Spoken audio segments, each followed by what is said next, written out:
Hey, good morning. This is Alan Buchanan, and I provide location advice to owners and occupants of industrial buildings in Southern California.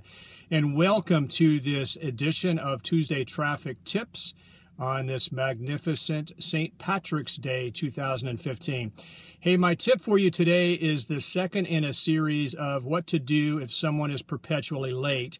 Today I want to talk in terms of what to do if your client is perpetually late. Well, if he is in fact a client and he is perpetually late, unfortunately there's not a great deal that you can do. You kind of have to live with that because that behavior has been learned and you've accepted it over a period of time. But let's talk about when a client is in fact a prospect before he becomes a client.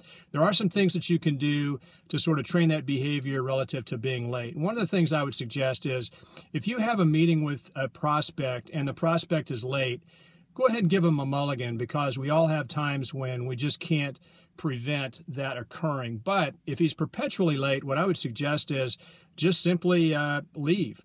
I mean, we had a rule in college that if a professor was 15 minutes late, then you walked out of class. You didn't have to wait for him. I think the same holds true for a prospect.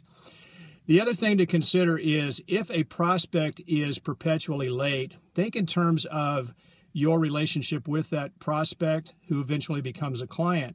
Are they going to miss deadlines when leases need to be signed, due diligence deadlines, loan applications, and what have you? And pretty much the behavior that they exhibit during the time that they're your prospect is going to, in fact, be the behavior that they exhibit once they're your client.